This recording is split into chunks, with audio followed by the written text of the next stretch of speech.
नमस्कार, हमारा नाम चित्रांश पुष्पित है और आप लोग दृश्य देख रहे हैं। आज के इस वीडियो में हम आपको थावे लेकर चलेंगे, वहां पर माँ दुर्गा का दर्शन कराएंगे और राशु भगत की कहानी भी आपसे साझा करेंगे कि कैसे एक राजा के जिद और एक भक्त के भक्ति के कारण माँ दुर्गा कामाख्या से चलकर थावे धाम पधारी और अंत में थावे का मशहूर पणकिया का भी स्वाद लेंगे।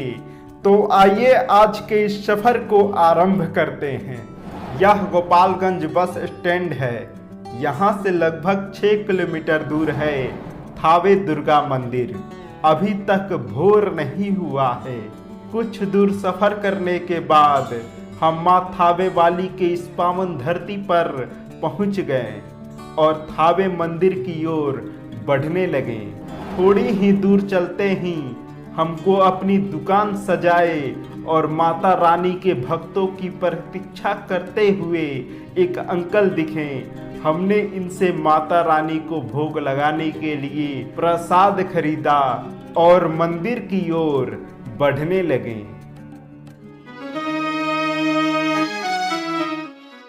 यह मंदिर का बाहरी दृश्य है।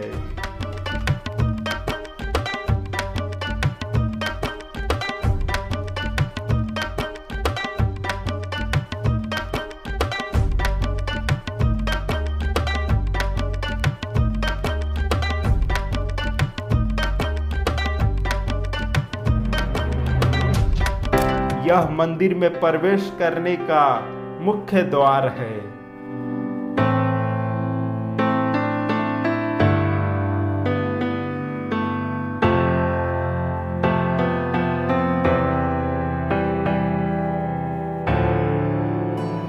माँ के दर्शन की लालसा लिए हम धीरे धीरे मंदिर के गर्भगृह की ओर बढ़ने लगे। यह है माँ थावे वाली की मनोहर मूर्ति, जिसको देखते ही हमारी आंखें थम सी गईं। माँ का दर्शन के बाद हम मंदिर के सुनहरे दृश्य का आनंद लेने लगे।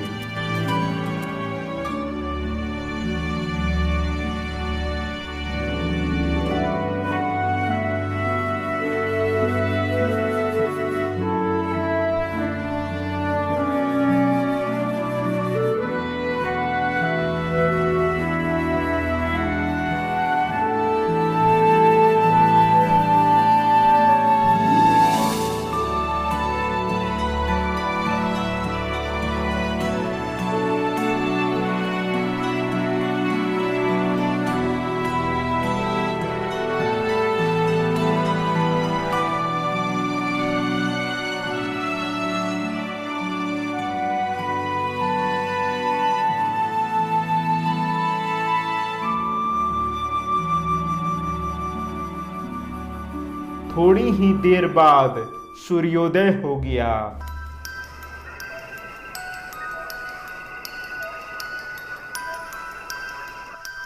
सवेरा होते ही मंदिर में भक्तों की संख्या बढ़ने लगी और हम राशु भक्त के मंदिर की ओर बढ़ने लगे। कहते हैं कि राशु भक्त के दर्शन के बिना माँ थावे वाली का दर्शन अधूरा सा है। यह है राशु भक्त का मंदिर, जो अभी निर्माणाधीन है। राशु भक्त की कहानी बहुत ही भक्तिमय है। कहानी के अनुसार इस जनपद पर राजा मनन सिंह का शासन था। वह अपने आप को माँ दुर्गा का सबसे बड़ा भक्त समझते थे और उनको इस बात का अहंकार था कि उनसे बड़ा भक्त इस पूरे राज्य में और कोई नहीं है। एक दिन ऐसा हुआ कि पूरे राज्य में अकाल पड़ गया। लोग भूख प्यास के कारण दम तोड़ने लगे।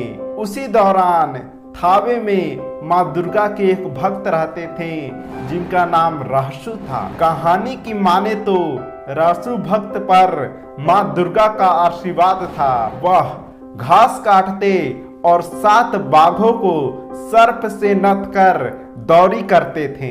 इस प्रक्रिया को करने से उन्हें चावल की प्राप्ति होती थी। वह उस चावल से अपना भी पेट भरते थे और पूरे गांव वालों का भी पेट भरते थे। यह बात किसी ने राजा मनन सिंह से जाकर कह दी कि रासू नाम का एक माँ दुर्गा का भक्त है जो घास काटता है और 7 बाघों को सर्प से नथ कर दौरी करता है। इससे उसको चावल की प्राप्ति होती है। वह खुद भी खाता है और पूरे गांव वालों को भी खिलाता है। यह सुनकर राजा ने रासू भक्त को दरबार में आने का आदेश दिया।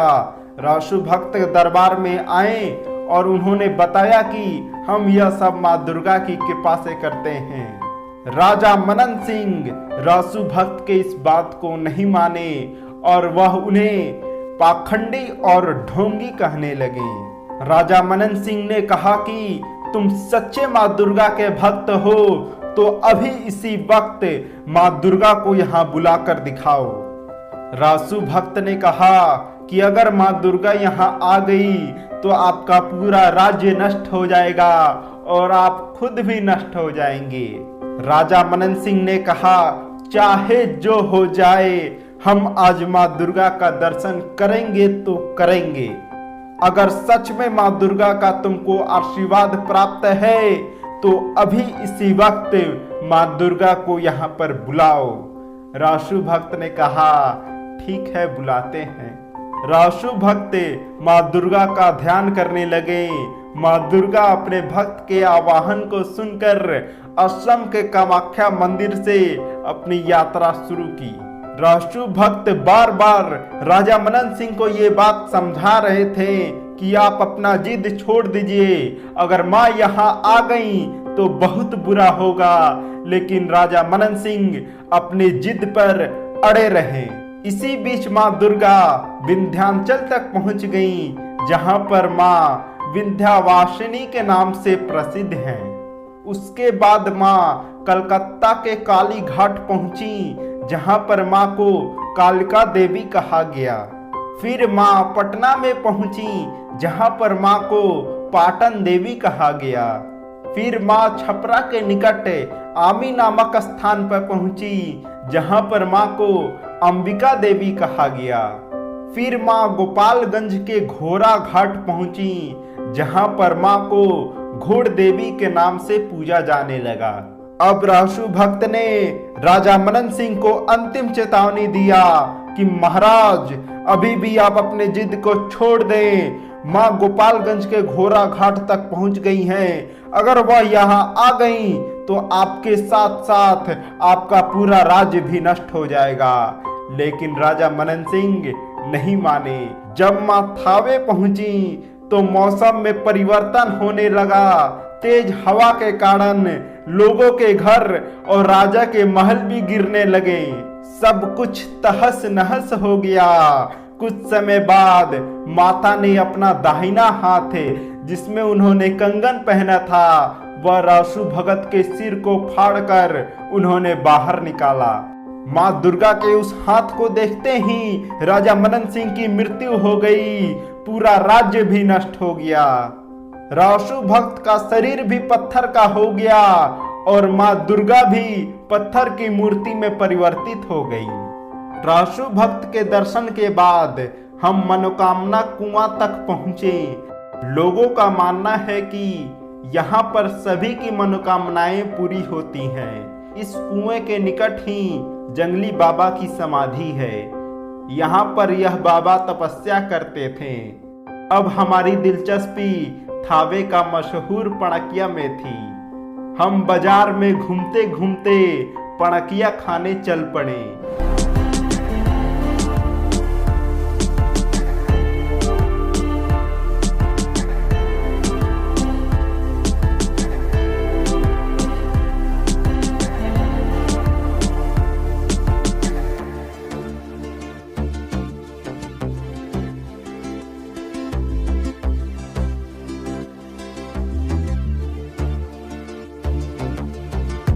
कुछ देर चलने के बाद हमने देखा कि यहाँ की सभी दुकानें गौरी शंकर के नाम से ही है। इन्हीं में से एक दुकान में हमने प्रवेश किया। अंदर जाते ही हमने देखा कि यहाँ पर पहले से ही कुछ लोग पणकिया का आनंद ले रहे हैं और दुकान वाले भैया हंसते हंसते सभी को पणकिया खिला रहे हैं।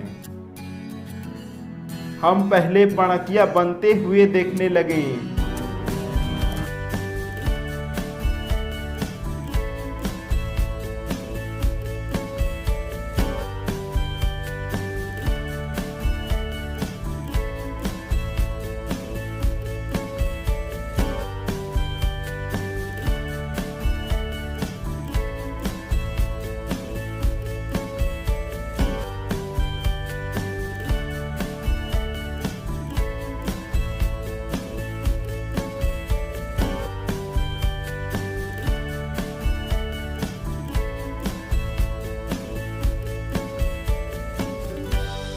गरम गरम और रस भरे पड़किया को देखते ही हमने दुकान वाले भैया से अपने हिस्से का 2 पड़किया मांग लिया और फिर क्या, हम रसीले और स्वादिष्ट पड़किया का स्वाद लेकर अपने अगले सफर की ओर चल पड़े।